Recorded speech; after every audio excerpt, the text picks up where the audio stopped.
नमस्कार, मैं हूं आशीष चित्रांशी और आप देख रहे हैं द न्यूज लॉन्चर। अहमदाबाद से लंदन जाने वाली एयर इंडिया की फ्लाइट AI-171 की दुर्घटना के तुरंत बाद जब खबरें आने लगी कि इस हादसे में किसी के भी बचने की संभावना नहीं है, देश भर में मातम छा गया। उसके बाद एक के बाद एक कहानियां आने लगी अलग अलग परिवारों की कि किसी का पूरा परिवार इस फ्लाइट में था, किसी की बहू थी, किसी की मां थी। तमाम ऐसी कहानियां जिनको देखकर पूरा देश गमगीन था। उस वक्त भक्तों की एक टोली, भक्तों का एक झुंड इस देश में झूठ फैलाने में लगा हुआ था। यह बड़ा सवाल है कि ये जो इकोसिस्टम में, खास इकोसिस्टम में जो भक्त तैयार किए गए हैं, आखिर ये झूठ ही क्यों हर वक्त फैलाने में लगे रहते हैं। मैं बिना किसी भूमिका के आपको कुछ सामने उदाहरण, कुछ एग्जाम्पल्स रखता हूं। आप सोचिए कि देश में कोई हालत पैदा हो जाए, कितनी भी दुखद स्थितियां हों, आखिर ये झूठ क्यों फैलाते हैं। सबसे पहला नाम, जो नाम अक्सर एक्स पर ट्रेंड करता रहता है, ये दीपक शर्मा नाम से एक हैंडल है। दीपक शर्मा नाम का जो ये हैंडल है, इसका आप बायो देखिए। इसके बायो में लिखा है सन ऑफ भारत। देखिए, राष्ट्रवाद तो छलकता है इनके पहचान से। सन ऑफ भारत, फाउंडर आपका भारत 2021, भक्त महादेव का, स्वतंत्र विचारक, सनातन सेवक, राजनीति उद्घोषक। ये आदमी क्या ट्वीट कर रहा है? एक वीडियो ट्वीट करता है। सबसे पहले ये लेकर के वो वीडियो आता है और एक वीडियो ट्वीट करता है। वो वीडियो जो ये ट्वीट कर रहा है, उस वीडियो के मिलियंस में व्यूज आते हैं। तत्काल लोग देखना चाहते हैं कि आखिर हादसे के पहले ये आखिरी वीडियो किसी यात्री ने उसी जहाज में बनाया, और उस वीडियो को देखते देखते पूरे देश में फैला दिया जाता है। ये वीडियो आपके सामने है। लिखता है ये शख्स, दीपक शर्मा, अहमदाबाद में क्रैश हुए एयर इंडिया के प्लेन में आखिरी वक्त कोई वीडियो बना रहा था, लेकिन एक ही पल में प्लेन क्रैश हुआ और सब कुछ खत्म हो गया। नीचे देखिए इस वीडियो में नीचे लिखा है, एक्स ने जो एक सिस्टम शुरू किया है कि फेक वीडियोज में नीचे एक नोटिफिकेशन टाइप का आने लगता है। वहां नीचे लिखा है, readers added context to this video, misinformation, this is an old video from Nepal. Nepal में जो अभी एक हवाई हादसा हुआ था, प्लेन क्रैश हुआ था, उस समय का ये वीडियो है। उस समय एक यात्री ने, एक नौजवान ने प्लेन क्रैश से तुरंत पहले एक वीडियो बनाया था, और इसी वीडियो को बनाते बनाते प्लेन क्रैश हो गया था। उस वीडियो को ये शख्स ट्वीट करता है। ये इमोशंस के साथ खिलवाड़ करना है। लोग उस आखिरी वीडियो को अहमदाबाद का वीडियो मान करके देखते हैं और मिलियंस व्यू आ जाते हैं। इसके बाद आप दूसरा हैंडल एक देखिए, फिर पहले सारे सबूत देखिए आप। ये झूठ फैलाने में लगे थे, उसके सबूत। ये मिस भूमि नाम से हैंडल है, IBM India 20 @ ये हैंडल है। इस पर क्या लिखा है? अहमदाबाद प्लेन क्रैश के समय एक व्यक्ति लाइव वीडियो बना रहा था। 242 यात्री और चालक दल के सदस्य, 169 भारतीय नागरिक हैं, 53 ब्रिटिश नागरिक हैं, 1 कनाडाई नागरिक और 7 पुर्तगाली नागरिक हैं। गुजरात के पूर्व मुख्यमंत्री श्री विजय रूपानी भी इसी विमान में सवार थे। और फिर वही वीडियो जो दीपक शर्मा ने वीडियो डाला था, वही वीडियो इसने भी पोस्ट कर दिया, और इस पर भी लाखों की संख्या में लोग टूट पड़े कि देखें आखिरी वीडियो, लाइव वीडियो कौन बना रहा था प्लेन में जब हादसा हुआ, क्रैश हुआ प्लेन, उससे पहले। अब ये जो मिस भूमि है, इसका भी आप बायो देखिए। ये नॉर्मली फेक अकाउंट्स होते हैं, लेकिन फिर भी बायो देखिए, इस बायो से वो इकोसिस्टम, वो माइंडसेट समझ में आता है कि कौन से लोग हैं जो किसी भी परिस्थिति में सिर्फ और सिर्फ झूठ परोसने में यकीन रखते हैं।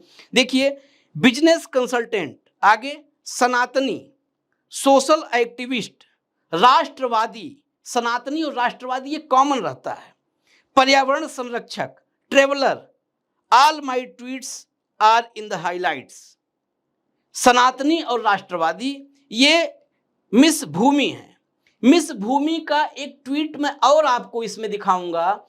ये देखिए, इस इकोसिस्टम को समझने के लिए कि इनका एक ही लक्ष्य है, आम जनता मर जाए, देश के साथ कुछ भी हो जाए, देश की संप्रभुता, देश की अखंडता खतरे में पड़ जाए, देश में सारा का सारा सिस्टम, तंत्र लचर हो जाए, लेकिन उनको उसी सिस्टम को प्रोटेक्ट करना है। उस सिस्टम को प्रोटेक्ट करने के एवज में इन्हें क्या मिलता है? कई बार लोग कहते हैं 1.5 रुपए 2 रुपए पर ट्वीट का है, जो भी रेट हो, मुझे उस रेट से कोई लेना देना नहीं है, लेकिन इनके टारगेट पर वो हर व्यक्ति रहता है जो इस सिस्टम से, इस तंत्र से सवाल पूछता है, जो सरकार से सवाल पूछता है। अभिसार हैं, अभिसार शर्मा। अभिसार का यूट्यूब चैनल है, जैसे हम लोग का न्यूज लॉन्चर है, वैसे अभिसार का है। अभिसार वीडियो, जो भी घटनाएं होती हैं, जो भी खबरें होती हैं, अभिसार भी वीडियो बनाते हैं। अभिसार ने वीडियो बनाया, अभिसार ने ट्वीट किया एक, इस बड़ी त्रासदी के बाद क्या जवाबदेही तय होगी? इस देश में क्या जवाबदेही वाला सिस्टम ही गायब कर दिया गया है? Boeing 787 crash. इसको टैग करते हुए, अभिसार के इस ट्वीट को टैग करते हुए मिस भूमि क्या लिखती है? सुन बे डल्ले, जवाबदेही बिल्कुल तय है, लेकिन बीच में दलालों की कोई जरूरत नहीं है। जवाबदेही तय है, लेकिन बीच में दलालों की कोई जरूरत नहीं है। यानी सवाल पूछने वालों को गाली दो, झुंड, झूठों का झुंड, फरेबियों और मक्कारों का झुंड, जाहिलों का झुंड उनके पीछे छोड़ दो, सवाल पूछने वालों के पीछे, और उस तंत्र को, जो तंत्र बार बार लगातार इस देश में नाकाम हो रहा है, उस तंत्र को बचाने के लिए कूद पड़ो। लेकिन तंत्र को बचाने वाले लोग, मैंने ये ट्वीट इसलिए दिखाया, तंत्र को बचाने वाले लोग, इस सिस्टम को बचाने वाले लोग, मोदी का इकोसिस्टम, बीजेपी का इकोसिस्टम, संघ का इकोसिस्टम, इसको बचाने वाले लोग जो हैं, वो किस कदर झूठे हैं, किस कदर झूठे हैं। वो कोई ऑथेंटिक इंफॉर्मेशन आप तक न लाते हैं और न ये चाहते हैं कि कोई ऑथेंटिक इंफॉर्मेशन आप तक आ पाए। उनकी यही कोशिश शुरू से अंत तक होती है।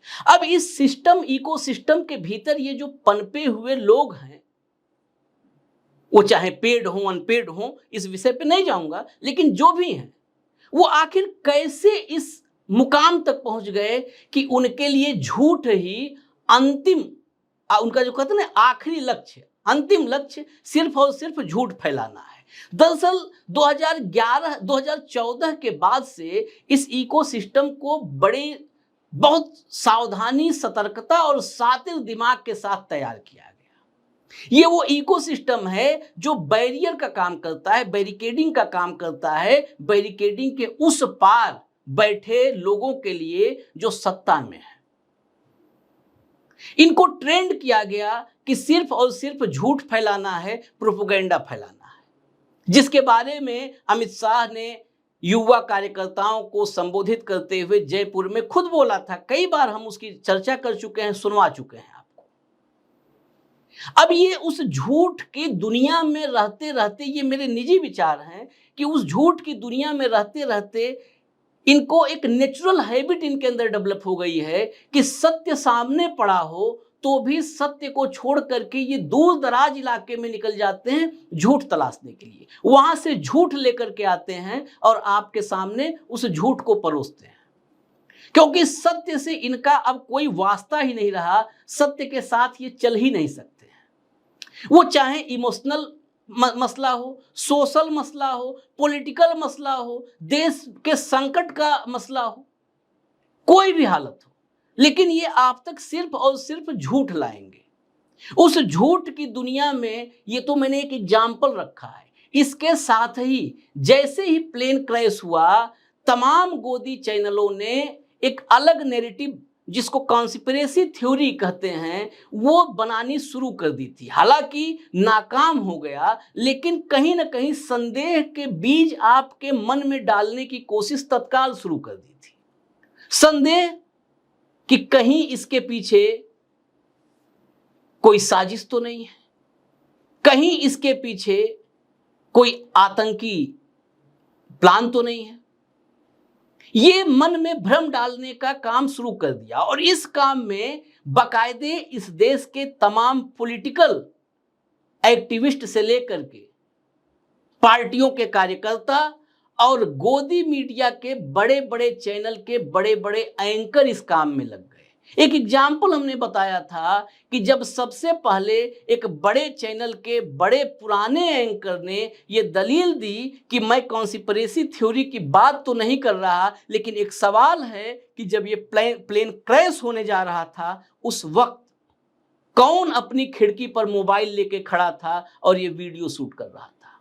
हमने पहले भी कहा था कि आप जितने इमरजेंसी लैंडिंग, ये तो क्रैश था, इमरजेंसी लैंडिंग की भी जितनी घटनाएं हुई हैं फ्लैशबैक में आप जा करके देखेंगे, उन सब के कोई न कोई मोबाइल क्लिप सब जगह आई है। आसमान में तमाम सारे लोग, इस देश में कहे तो इस देश में लोग इतनी 143 करोड़ की आबादी है, बेरोजगारी चरम पर है, लोग मोबाइल लिए दिन रात कोई रील बना रहा है, कोई इंस्टा, फेसबुक, व्हाट्सएप, यूट्यूब पर है, मोबाइल लिए हर व्यक्ति घूम रहा है। ऐसे में आसमान में कोई हलचल दिखती है, कोई फ्लाइट हो, वो फ्लाइट टर्बुलेंस हो रहा है, उस फ्लाइट में कुछ डिस्टरबेंस नजर आ रही है, तत्काल वो मोबाइल उस सेकेंडों लगता है उसमें, मोबाइल ऊपर होकर के और कैमरा ऑन हो जाता है।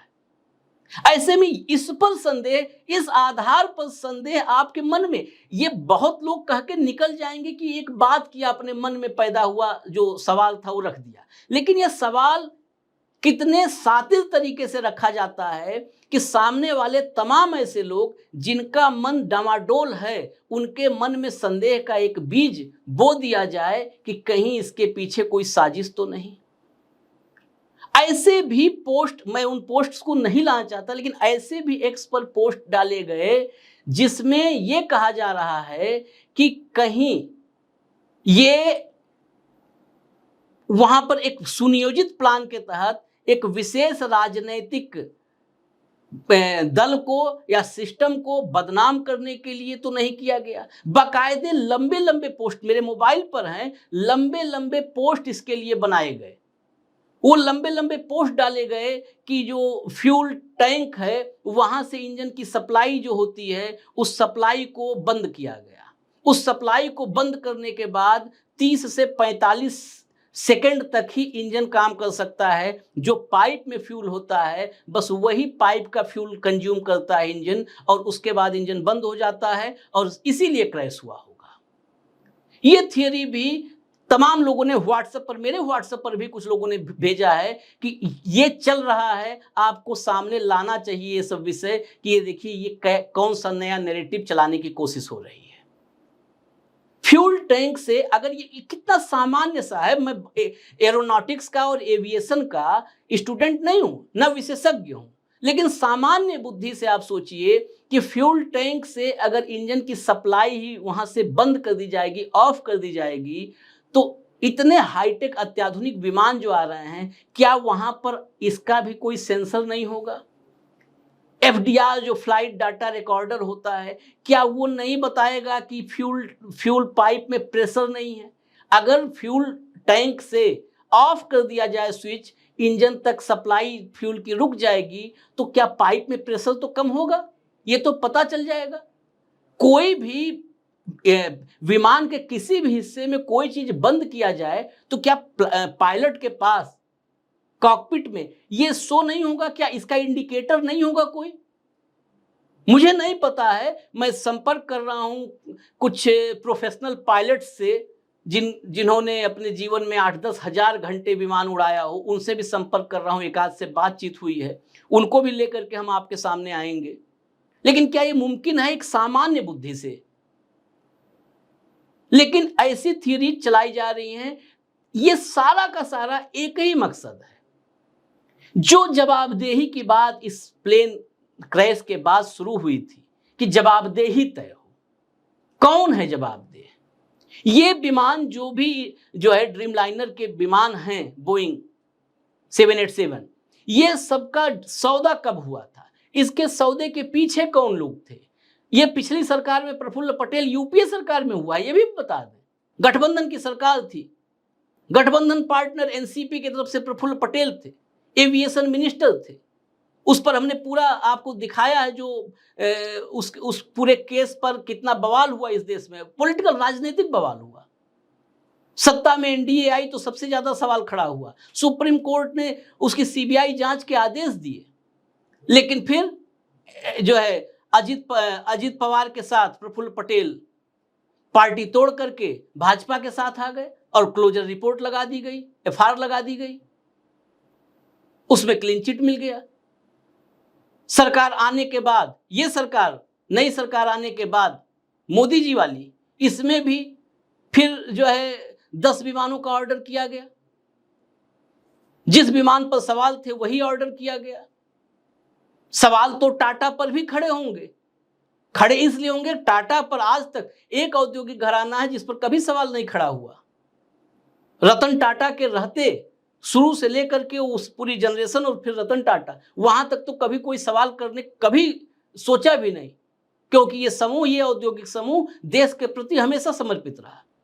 लेकिन जो उसका जुड़ाव था, इस इंडियन एयरलाइंस, एयर इंडिया से जो जुड़ाव था, स्थापना उसने की थी, उस जुड़ाव की वजह से जब ये संकट में घिरे हुए एयर इंडिया को उसने टेक ओवर किया, अब फिर से दोबारा लिया, तो उसमें जो चूक जिस पर होना चाहिए प्रश्न, कि जब ड्रीम लाइनर पे सवाल थे तो इन ड्रीम लाइनर विमानों को, बोइंग के ड्रीम लाइनर को, 787 को क्यों टाटा ने उड़ानों में कंटिन्यू किया?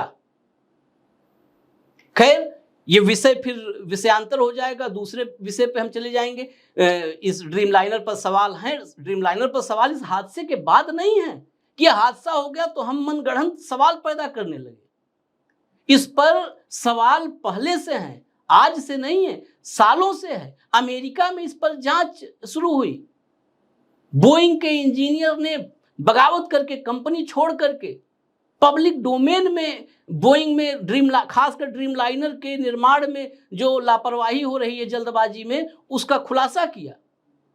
लेकिन आज ड्रीम लाइनर पर उठने वाले सवालों को दरकिनार करने के लिए, उससे गुमराह करने के लिए ऐसे तमाम वीडियो चलाना, आदमी इमोशन में, भावुकता में, 265 मौतें अब तक हो चुकी हैं, उस दूसरे दिशा में ले जाने की कोशिश जो हो रही है। इसलिए इस झूठे गिरोह के बारे में या ये झूठ फैलाने वालों के बारे में आप तक जानकारी लानी जरूरी मुझे लगी, इसलिए लेकर के आए। मुझे इजाजत दीजिए, न्यूज़ लॉन्चर देखते रहिए। नमस्कार।